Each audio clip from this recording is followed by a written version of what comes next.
பாட்டிலே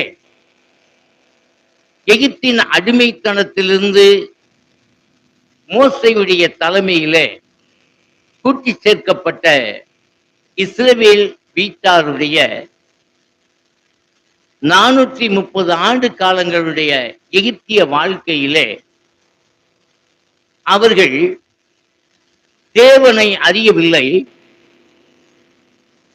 தங்களுடைய முற்பிதாக்களுடைய தேவன் என்ன விரும்புகிறார் என்று அவர்களுக்கு சொல்லப்படவில்லை. ஆனால் அவர்கள் விடுதலை ஆக்கப்பட்டு வருவதற்கு முன்பாக எகிப்திய கலாச்சாரத்திலே எகிப்திய